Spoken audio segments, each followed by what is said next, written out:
اس کی مینجمنٹ نہیں ہے, اس کی ٹیم نہیں ہے, ان کی ساری چیزیں جو پروسیس چل رہی, چونکہ فرسٹ ٹائم اس ٹورنامنٹ میں انٹر ہوئی ہے حیدرآباد کنگز مین اور راولپنڈیز کی ٹیم, تو اس لیے ان دونوں ٹیموں کو تھوڑا سا جل ہونے میں وقت لگا ہے. راولپنڈیز کو میرا یہ خیال ہے کہ شاید زیادہ وقت لگ رہا ہے, اس لیے کہ حیدرآباد کنگز مین نے پھر بھی تھوڑا سا اپنے آپ کو اس ماحول میں اور ان ٹیموں کے ساتھ جو ہے وہ جھیل کر لیا ہے, اور اب ان کی جو ہے فتوحات کا سلسلہ شروع ہوا ہے. بڑی ریگولر وہ تینوں میچز جیتے ہیں. دوسری جانب اگر ہم راولپنڈیز کی بات کریں تو مسلسل 6 کے 6 میچز میں انہوں نے شکست کھائی ہے. اچھا, اس میں دلچسپ پہلو ایک یہ بھی ہے کہ دونوں ٹیموں کے اگر ہم کپتانوں کی بات کریں, یعنی پشاور زلمی اور راولپنڈیز کی, میں دونوں کا کمپیریزن اس لیے کر رہا ہوں کہ چونکہ دونوں کے کپتان ہمارے بڑے فیوریٹ ہیں, ہم بڑا کھل کر ان کے اوپر بات کرتے ہیں. رضوان تو پھر ہیں بھی ہمارے پشاور کے, تو دونوں ٹیموں کے کپتانوں کا کمپیریزن اگر آپ کریں تو 6 میچز میں رضوان نے 98 رنز بنائے ہیں, اور انہی 7 میں چونکہ وہ 6 کے 6 میچز ہارے ہیں. دوسری جانب اگر ہم پشاور زلمی کی بات کریں تو پشاور زلمی نے کہ جو کپتان ہیں بابر اعظم, انہوں نے 7 میچز میں 301 رنز بنائے ہیں. یہ بہت بڑا ڈفرینس ہے دونوں ٹیموں کا جو کپتان ہیں ان کے سکور کے درمیان. بہرحال بابر کی اننگز میں جو ہے 2 50s بھی شامل ہیں. ایک مرتبہ انہوں نے 88 کیے ہیں, ایک مرتبہ انہوں نے 71 کیے ہیں, تو اچھی بیٹنگ کی ہے. کپتان کا چلنا, کپتان کا پرفارم کرنا ٹیم کے باقی کھلاڑیوں کے لیے موٹیویشن کا باعث بنتا ہے. اور میں سمجھتا ہوں کہ اگر رضوان خود نہیں کر پا رہے, رضوان نے میرے خیال سے اپنی 6 اننگز میں شاید جو ہائیسٹ سکور کیا ہے وہ 41 کیا ہے لگ بھگ, میرے خیال سے وہ پشاور زلمی کے ہی خلاف تھا. اچھا, دوسری چیز امپورٹنٹ یہ ہے کہ مجھے ایسا لگتا ہے کہ جو ایک کپتان کے پاس جو ریسورسز ہوتے ہیں ان کو یہ پتہ ہوتا ہے کہ جی میرے پاس بیٹسمین کون کون ہے, ان کو یہ پتہ ہونا چاہیے کہ میرے پاس بالرز کون کون ہیں, اور پھر وہ اس بالرز اور ان جو بیٹرز ہیں ان کے ریسورسز کو کس طریقے سے یوٹیلائز کرتے ہیں. یہ بہت زیادہ اہمیت کی حامل بات ہے.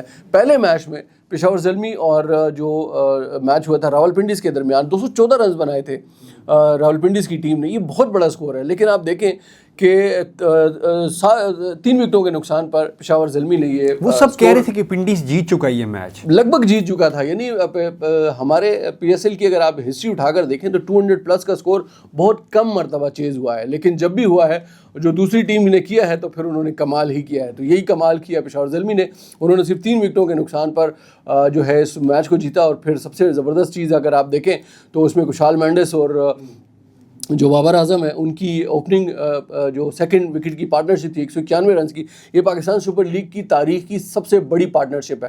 بہت سارے ریکارڈ اس میچ میں بنے ہیں. ایک تو 159 رن سے زلمی نے یہ میچ جیتا ہے, یہ پاکستان سپر لیگ کی تاریخ کا سب سے بڑے مارجن کا جیتا ہوا میچ ہے, یہ بھی ایک ریکارڈ بنا ہے. پھر 191 رنز کی سیکنڈ وکٹ کی پارٹنرشپ, یہ پی ایس ایل کی تاریخ کی سب سے بڑی پارٹنرشپ ہے. پھر اسی میچ میں جب خوشدل شاہ کو ایک بال پر چھکا لگایا بابر اعظم نے, تو انہوں نے T20 کے فارمیٹ میں 12,000 رنز کا ہنسا عبور کیا ہے. یہ بھی ایک بہت بڑا, میں سمجھتا ہوں کہ ان کے لیے ایک بہت بڑا سنگ میل ہے. پاکستان میں شعیب ملک کے بعد وہ دوسرے کھلاڑی ہیں کہ جنہوں نے اس 12,000 کا ہنسا عبور کیا ہے. اور پھر اگر ہم دیکھیں تو ہمسائے میں وراٹ کوہلی ہیں, روہت شرما ہیں. اس طرح سے ویسٹ انڈیز میں اگر ہم دیکھیں تو کرس گیل ہیں اور کیرن پولارڈ ہیں جنہوں نے 12,000 کا ہنسا عبور کیا. تو میں سمجھتا ہوں کہ بابر اعظم کے لیے پاکستان سپر لیگ 11 کا جو ایڈیشن ہے وہ بڑا لکی ثابت ہوا ہے. ایک بڑے طویل عرصے سے ہم ان کی پرفارمنس مسنگ دیکھ رہے تھے, اور اب یہ لگ رہا ہے کہ شاید وہ اپنی پرفارمنس واپس ان کی آ رہی ہے. وہ سر واپس پرفارمنس تو آ رہی ہے, لیکن اس پہ دوسری جانب سے یہ بھی تنقید کا ان کو سامنا ہے کہ وہ باہر اگر چلا جائے فارنس میں تو وہ پھر گیم اس طرح کی گیم نہیں کر پاتا جس طرح وہ کنٹری میں کھیلتا ہے. تو کیا نظر آتا ہے سر, لیگ کرکٹ اچھی کھیل رہے ہیں بابر, اور جب نیشنل کی اپنی گرین شرٹ پہن کے کھیلتے ہیں تو وہ اس طرح کی پرفارمنس نہیں دے پاتے. تو کیا لگتا ہے آپ کو اس میں کیا مطلب کہاں پہ بابر اعظم غلطی کرے؟ دیکھیں وہاب, بابر اعظم ایک ورلڈ کلاس پلیئر ہے, اس میں کوئی کوئی دو رائے نہیں ہے. اچھا, ایک چیز یہ ہے کہ ہر کھلاڑی کی کیریئر میں بیڈ پیچز آتے ہیں. وراٹ کوہلی 2 سال تک اپنی ٹیم کے لیے سینچری سکور نہیں کر سکے, لیکن ان کو بینچ پر نہیں بٹھایا گیا, اور اس دوران میں انہوں نے کپتانی بھی کی ہے. ٹھیک ہے, اس کے بعد کیونکہ ان کے بورڈ کو یقین تھا کہ وراٹ کوہلی ایک نئے دن اپنی کھوئی ہوئی جو فارم ہے وہ واپس حاصل کرے گا. بدقسمتی سے ہمارے ہاں جیسے ہی اس طرح کا کوئی سلسلہ شروع ہوتا ہے, سب سے پہلے ان کو آپ نے کپتانی سے ہٹایا, پھر ان کو آپ نے T20 کے فارمیٹ سے باہر کر دیا. دیکھیں, ایک چیز یاد رکھیے گا, آپ جب بھی کسی کھلاڑی کے حوالے سے, اس کے کیریئر کے حوالے سے فیصلہ کرتے ہیں, آپ کو کم سے کم تھوڑے سے اعداد و شمار ضرور نظر ان کے اوپر ڈالنی چاہیے. بابر اعظم پاکستان کی طرف سے T20 کے فارمیٹ میں 4 جو بڑی اوپننگ پارٹنرشپس ہیں اس میں 50% شیئر بابر اعظم کا ہے. آپ کیسے اس کو کہہ سکتے ہیں کہ یہ بندہ T20 کے فارمیٹ میں فٹ نہیں بیٹھتا؟ اچھا اس میں دوسرے جو ان کے ساتھی تھے وہ یقیناً محمد رضوان ہے. تو ان 2 کھلاڑیوں کے کریڈٹ کے اوپر 4 بڑی اوپننگ پارٹنرشپس ہیں T20 انٹرنیشنل کے فارمیٹ میں. ٹھیک ہے اس کے کافی عرصہ اس نے اپنی فارم میں نہیں تھے، بابر اعظم نہیں کھیل پا رہے تھے. میرا جو ذاتی خیال ہے بابر اعظم کے حوالے سے، میں نے جتنا ان کی گیم کو اسٹڈی کیا ہے، دیکھا ہے، جج کیا ہے، یا میں نے اس کے اوپر جو ریسرچ کی ہے، بابر اعظم ایک ورلڈ کلاس پلیئر ہیں، اس میں کوئی شک نہیں ہے. بابر اعظم کو تھوڑا سا اپنی گیم کو اور اپنی سکلز کو پالش کرنے کی ضرورت ہے. دیکھیں T20 فارمیٹ کی ڈیمانڈز کچھ الگ ہیں. میں ہمیشہ یہ بات کرتا ہوں کہ T20 فارمیٹ میں آپ ٹیسٹ کے انداز سے نہیں کھیل سکتے. T20 کے فارمیٹ میں ایون آپ ون ڈے کے انداز میں بھی نہیں کھیل سکتے. T20 فارمیٹ کی اپنی ایک ڈیمانڈ ہے. آپ کے پاس شروع کے 6 اوورز ہیں جس میں آپ کے صرف جو مخالف ٹیم ہے اس کے صرف 2 کھلاڑی جو ہے وہ دائرے سے باہر ہیں. اس پاور پلے کو اگر آپ بڑے اچھے طریقے سے استعمال کرنا جانتے ہیں تو پھر آپ ایک لمبا چوڑا سکور جو ہے وہ بورڈ کے اوپر سجا سکتے ہیں. بنیادی طور پر جتنے بھی کھلاڑی ہیں اگر آپ دیکھیں اور جتنی اور ٹیمیں ہیں، اب میں انٹرنیشنل ٹیموں کی اگر بات کروں تو ان میں آپ ایک چیز نوٹ کریں کہ جیسے ہی ان کی وکٹیں گرنا لگتی ہیں ان کا ٹیمپو پھر بھی برقرار رہتا ہے. ہمارے یہاں بدقسمتی سے جیسے ہی پہلی دوسری تیسری وکٹ گرتی ہے اس کے بعد ایک لائن لگنا شروع ہو جاتی ہے اور پھر آخر تک ساری وکٹیں اور پھر وہ سکور یا وہ اوپنرز نے اگر جو محنت کی ہوتی ہے وہ ضائع ہو جاتی ہے، یا مڈل آرڈر میں جنہوں نے تھوڑا سا پرفارم کیا ہوتا ہے ان کی محنت ضائع ہو جاتی ہے. یہ تو ہماری روایت رہی ہے. یہ ہماری روایت میں نے تو اپنے بچپن سے دیکھا ہے، اگر ہمارے اوپنرز یا جو تیسری چوتھی وکٹ ہماری جب گرتی ہے تو وہ لائنیں لگ جاتی ہیں، وہ رواں ہوتے ہیں جب تک سارے پویلین نہیں چلے جاتے تب تک وہ وکٹیں گرتی رہتی ہیں. دیکھیں اس میں ایک چیز بڑی امپورٹنٹ یہ بھی ہے کہ آپ بابر اعظم کی اگر بات کریں تو بابر اعظم ون ڈے کے پلیئر ہیں 3 نمبر کے. ٹھیک ہے وہ ون ڈاؤن آتے ہیں اور اس نمبر کے اوپر ان کی 19 سینچریاں ہیں. اب اس بندے کو اگر آپ اٹھا کر اوپننگ کروا دیں گے یا پھر چوتھے 5ویں نمبر پر بھیج دیں گے تو اس سے دونوں صورتوں میں گیم نہیں ہوگی. ایک چیز ذہن میں یہ رکھنے کی ضرورت ہے کہ جتنے بھی کھلاڑی ہیں ان کی جو اپنی مخصوص نمبر ہوتے ہیں اس نمبر کے حوالے سے ان کی اپنی ایک مینٹلٹی یا ان کا مائنڈ سیٹ جو ہے وہ برابر ہوا ہوتا ہے اور ان کو یہ پتہ ہوتا ہے کہ اس نمبر کے اوپر ہم اچھا کھیل پاتے ہیں. بعض اوقات ایسا ہوتا ہے میچ کی ڈیمانڈ ہوتی ہے، میچ کی جو صورتحال ہوتی ہے اس کی ریکوائرمنٹ ایسی ہوتی ہے کہ یا ان کو ارلی بھیجا جائے تھوڑا لیٹ بھیجا جائے تو وہ ایک آدھ دفعہ ایسا ممکن ہے. لیکن آپ نے ایشیا کپ میں پورا ان کو جو ہے اس طریقے سے کھلایا، پھر چیمپئنز ٹرافی ہوئی اس میں آپ نے ان کو پہلے نمبر کے اوپر کھلایا، اوپننگ کروائی، پھر جو سیریز تھی جو ٹرائی نیشن سیریز تھی پاکستان کی اس میں بھی ان سے آپ نے اوپننگ کروائی. تو وہ جو اوپننگ کا سلاٹ تھا میرے خیال سے اس میں بابر اعظم جو ہے اپنی فارم جو ہے وہ زیادہ ان کی خراب ہوئی ہے اور وہ ابھی تک جو ہے اس کو اسٹرگل کر رہے ہیں. لیکن میرا یہ خیال ہے کہ بابر اعظم، میں پھر اس بات کو دہراؤں گا کہ بابر اعظم ایک ورلڈ کلاس پلیئر ہیں اور ہمیشہ رہیں گے اور ان کو تھوڑا سا وقت ضرور دینا چاہیے. آپ کو وہ حیران کر سکتے ہیں، آپ کو وہ پوری دنیا کو جو ہے وہ حیران کر سکتے ہیں، اس لیے کہ جتنا پوٹینشیل ان کے اندر ہے، جتنے ریکارڈز ان کے نام پر ہیں، میرا نہیں خیال کہ پاکستان میں کسی اور کرکٹر کے پاس اتنے ریکارڈز ہوں گے. بالکل. اور میرے خیال سے بابر اعظم نہ صرف پاکستان میں بلکہ انڈیا میں بھی ان کی مقبولیت ہے، بہت پوری دنیا میں، پوری دنیا میں. مطلب کہ اس سے آپ اندازہ لگائیں، ایک ایونٹ تھا ہمارا، اسپورٹ ایونٹ تھا کرکٹ میں، وہ ورلڈ کپ تھا آئی گیس. وہاں پہ جب بابر اعظم گئے تھے انڈیا میں تو ان سے کافی سوال کیے گئے تھے کہ آپ ایکسپیکٹ کر رہے تھے کہ اتنا لوگ آپ کو وارم ویلکم کریں گے ایئرپورٹس پر. آپ نے بھی وہ ویڈیو شاید دیکھی 2023 کا ورلڈ کپ. جی تو وہ کتنا، مطلب تو ظاہر سی بات ہے یہ ہی از اے ورلڈ کلاس پلیئر اور ہی از ان دا گیم. تو اس کو میرے خیال سے پی سی بی والے ہاتھ جوڑ کے ہم تو کہتے ہیں کہ ان کو بس کر دیں، ان کو تھوڑا سا ان کے ساتھ رحم کریں. اچھا سر، بابر اعظم کی تو ساری دنیا بات کر رہی ہے، رضوان کی بات کریں گے. سر پنڈیز کی نمائندگی کر رہا ہے وہ، اور پنڈیز کی قیادت بھی کر رہا ہے، لیڈ کر رہا ہے پنڈی کو. سر کیا کہتے ہیں، ابھی تک پنڈیز ایک میچ نہیں جیت سکی، تو کیا یہ کپتانی رضوان کے کیریئر کو افیکٹ کر سکتی ہے یا انٹرنیشنلی کچھ ان کو نقصان اٹھانا پڑ سکتا ہے اس PSL 11 کی وجہ سے جو میچز ہوئے ہیں پنڈیز کے؟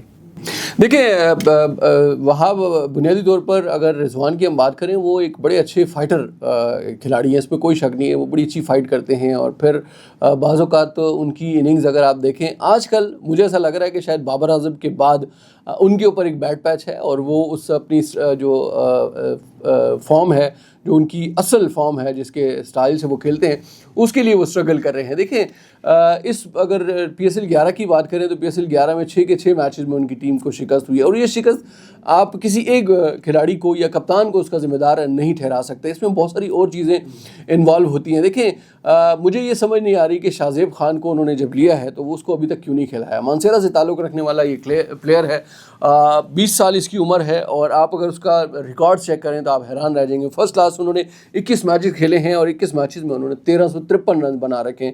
ان کی ایوریج جو ہے وہ 34.69 ہے، 176 ان کا جو ہے ہائیسٹ اسکور ہے، جس میں انہوں نے 300 بنا رکھے ہیں اور 6 انہوں نے سینچریز نصف سینچری کی ہیں۔ لسٹ ہے کہ 14 میچز میں انہوں نے 602 رنز بنائے ہیں، اس میں 134 ناٹ آؤٹ ان کا ہائیسٹ اسکور ہے، اس میں 54.72 ان کی ایوریج ہے۔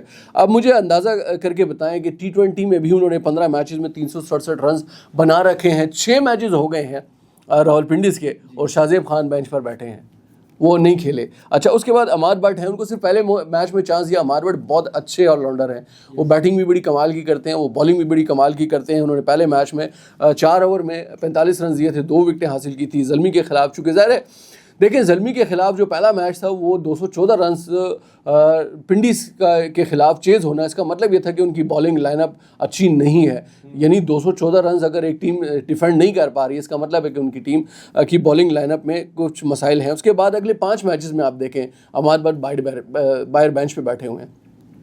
کول میکنچی ہیں، نیوزی لینڈ کے بڑے اچھے آل راؤنڈر ہیں، ایک میچ میں انہوں نے جو ہے اسے 2 رنز بنائے ہیں اور کوئی وکٹ حاصل نہیں کر سکیں، لیکن بڑے اچھے آل راؤنڈر ہیں اور وہ باہر بیٹھے ہوئے ہیں۔ اچھا رضا اللہ کو دیکھیں، رائٹ آرم میڈیم پیسر ہیں، بڑے زبردست۔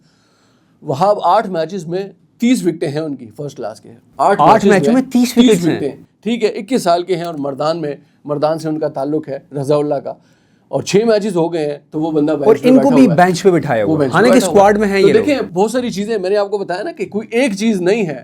راولپنڈیز کی جو ٹیم کی شکست کی وجوہات بہت ساری وجوہات ہیں، جس میں سے کچھ کر کے پھر ظاہر سی بات ہے کہ کپتان کا نہ چلنا ایک الگ وجہ ہے، اپنے ریسورسز کو صحیح طریقے سے یوٹیلائز نہ کرنا ایک الگ ایشو ہے، وہ اپنے بالرز کو صحیح طریقے سے استعمال نہیں کرتے۔ پھر ورلڈ کلاس بالرز ان کے پاس ہیں، محمد عامر ہیں ان کے پاس، لیکن ان کی پرفارمنس ایسی کوئی ایکسٹرا آرڈنری یا میچ وننگ پرفارمنس اب تک دیکھنے کو نہیں ملی ہے، جس کی وجہ سے راولپنڈی جو ہے مسلسل انہوں نے شکستوں کی ڈبل ہیٹرک مکمل کر لی۔ سر ایک آپ کہہ رہے ہیں کہ رضوان جو ہے تو وہ اچھی پرفارمنس نہیں دے پا رہے، نہیں کھیل رہے اچھا، اور وہ اس کی لیڈرشپ کوالٹیز میں بھی کچھ نہ کچھ کہیں پہ گلچ ہے۔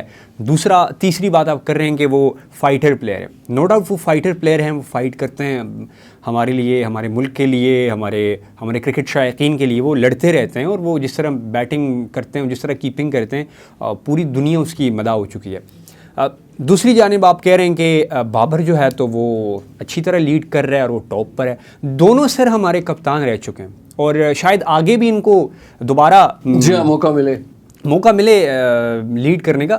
تو سر ایک طرف آپ کہہ رہے ہیں کہ بابر اچھا کھیل رہا ہے، کپتانی اچھی کر رہا ہے، دوسری طرف آپ کہہ رہے ہیں کہ رضوان نہیں کھیل رہا، تو سر اس میں تھوڑا سا مجھے کنفیوژن ہو رہی ہے، کیونکہ بابر کے پاس بھی پوری ٹیم ہے، وہ لیڈ کر رہے ہیں لیکن وہ پرفارمنس کر پا رہے ہیں، دوسری جانب رضوان پرفارمنس نہیں کر پا رہا، اس کو آپ ٹیم کے ساتھ جوڑ رہے ہیں، تو سر یہ یہاں پہ کیا آپ کہنا کیا چاہ رہے ہیں؟ دیکھیں وہاں آپ میری بات سمجھ نہیں سکے، میں یہ کہہ رہا ہوں کہ کپتان کا چلنا پرفارم کرنا اس لیے ضروری ہے کہ پھر باقی پلیئرز کو موٹیویشن ملتی ہے، اور ان کی کپتان کی جو پرفارمنس ہے وہ موٹیویشن کا باعث بنتی ہے باقی کھلاڑیوں کے لیے۔ بابر اعظم نے 7 میچز میں 301 رنز بنائے ہیں، رضوان نے 6 میچز میں 98 رنز بنائے ہیں۔ یہ ڈفرنس ہے دونوں کپتانوں کی اپنی پرفارمنس کا، ٹھیک ہے۔ تو جب آپ خود پرفارم نہیں کر پا رہے ہیں، اور پھر آپ اپنی جو میں بار بار اس لیے اس چیز کو دہرا رہا ہوں کہ جو آپ کے بالرز ہیں، جو بیٹرز ہیں، ان کو طریقے سے استعمال کرنا یہ آپ کی بہت بڑی طاقت ہے. مینجمنٹ آپ کو 11 کھلاڑی 11 پلینگ 11 حوالے کر دیتی ہے کہ جی یہ کھلاڑی ہیں, ان کے ساتھ آپ میدان میں اتریں, اس کے بعد میدان میں جو فیصلہ ہوتا ہے وہ کپتان کرتا ہے.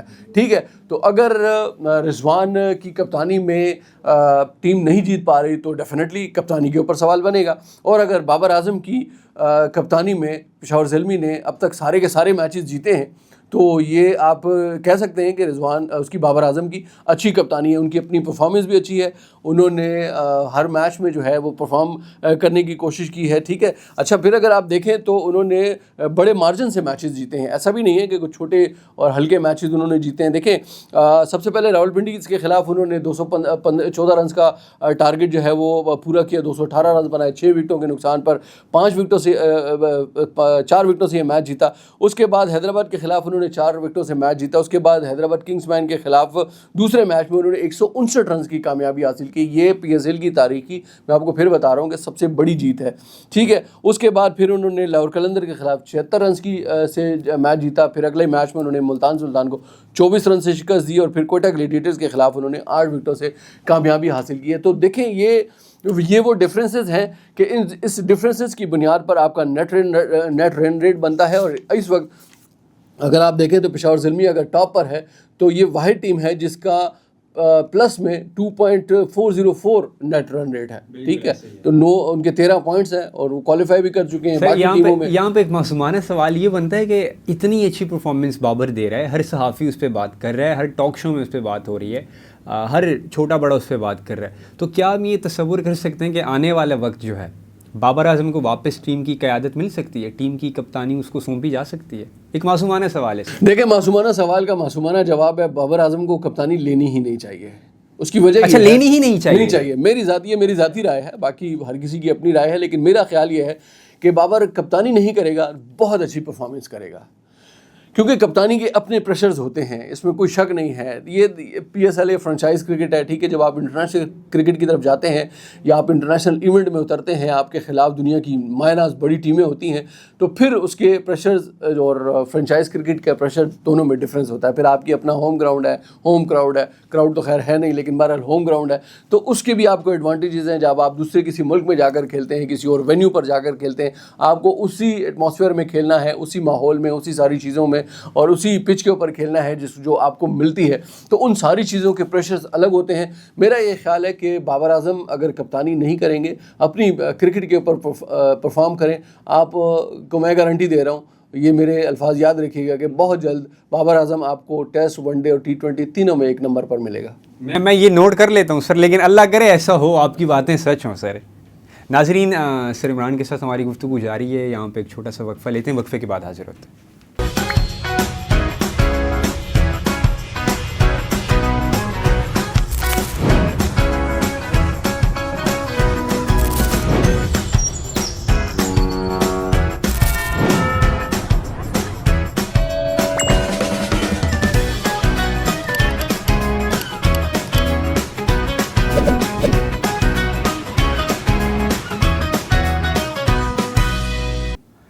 جی ویلکم بیک. اور بریک پہ جانے سے پہلے ہم لوگ بات کر رہے تھے پی ایس ایل کے اوپر, پی ایس ایل کے پلیئرز کے اوپر, اور خاص کر ہم نے رضوان اور بابر کو کافی ہم نے چھیڑا اس پروگرام میں.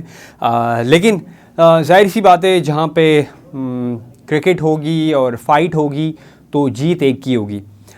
سر ہم نے کافی ساری باتیں تو کر لی ہیں پلیئرز کے اوپر اور دونوں ہی ٹیموں کے اوپر بھی. اب یہ بتائیے سر, کیا سمجھتے ہیں آپ, ٹورنامنٹ سٹارٹ ہوا تو ہمیں کچھ اور منظر پوائنٹس ٹیبل پہ دیکھنے کو مل رہا تھا, ابھی کچھ اور منظر پوائنٹس ٹیبل پہ نظر آ رہا ہے. کیا لگتا ہے سر, کون سی 4 ایسی خوش قسمت ٹیمیں ہی میں کہوں گا کہ ہوں گی جو کہ اس دفعہ پی ایس ایل 11 میں پلے آف میں کوالیفائی کر پائیں گی سر؟ دیکھیں واب, ظاہر سی بات ہے ابھی تو کچھ میچز باقی ہیں, ابھی تو تقریباً آدھے سے تھوڑا سا زیادہ ہوا ہے پی ایس ایل 11 کا جو ایڈیشن ہے, تو ابھی کافی سارے میچز باقی ہیں.